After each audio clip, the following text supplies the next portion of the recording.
YCP మాజీ MP Vijayasai Reddy కుమార్తె నేహారెడ్డికి చెందిన Avyan realtors LLP company Visakha జిల్లా భీమిలి బీచ్ వద్ద సముద్రానికి అతి సమీపంలో అక్రమ నిర్మాణాలు చేపడుతుంటే కళ్లు మూసుకుంటారా అని అప్పటి అధికారులపై హైకోర్టు ఆగ్రహం వ్యక్తం చేసింది.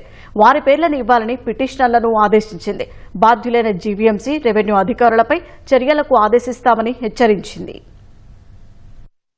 విశాఖ జిల్లా భీమిలి బీచ్ వద్ద సముద్ర తీరంలోని భూగర్భంలో చేసిన కాంక్రీట్ నిర్మాణాల ఫోటోలను చూసిన హైకోర్టు ధర్మాసనం విస్మయానికి గురైంది.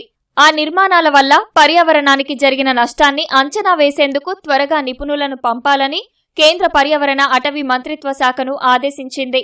జాప్యం చేస్తే నష్టాన్ని అంచనా వేయడం కష్టమవుతుందని పేర్కొంది. పునాదులను తొలగించే ప్రక్రియను కొనసాగించాలని అధికారులకు స్పష్టం చేసింది. తీర ప్రాంతంలో నిర్మించిన రెస్టోబార్ల విషయంలో జరిపిన సర్వే నివేదికలను తమ ముందు ఉంచాలని ప్రభుత్వాన్ని ఆదేశించింది.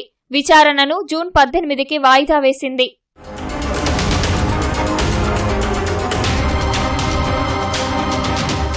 సముద్రానికి అతి సమీపంలో నేహారెడ్డికి చెందిన కంపెనీ నిర్మాణాలు చేపడుతున్నా అధికారులు చర్యలు తీసుకోవడం లేదని జనసేన కార్పొరేటర్ మూర్తి యాదవ్ బీచ్లో శాశ్వత రెస్టోబార్ల ఏర్పాటు చేశారని గ్రామాభివృద్ధి సేవా సంఘం అధ్యక్షుడు గంటా నూకరాజు హైకోర్టులో వేరువేరుగా వ్యాజ్యాలు వేశారు.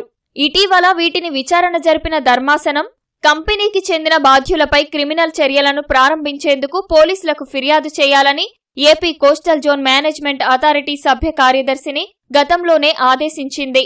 గోడ కూల్చివేత ఖర్చు, పర్యావరణానికి జరిగిన నష్టాన్ని నేహారెడ్డికి చెందిన కంపెనీ నుంచే రాబట్టాలని జీవీఎంసీ కమిషనర్ను ఆదేశించింది. బుధవారం జరిగిన విచారణలో ప్రభుత్వ ప్రత్యేక న్యాయవాది ఎస్ ప్రణతి వాదనలు వినిపించారు. కాంక్రీట్ పునాదుల తొలగింపు పూర్తి కావడానికి సమయం పడుతుందన్నారు.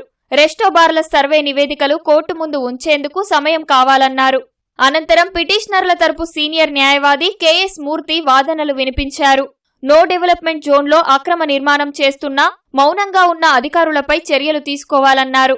అనంతరం నేహారెడ్డి తరపు న్యాయవాది పూర్తి వివరాలను కౌంటర్ రూపంలో కోర్టు ముందు ఉంచేందుకు అనుమతి ఇవ్వాలని కోరారు. అందుకు ధర్మాసనం అంగీకరించింది.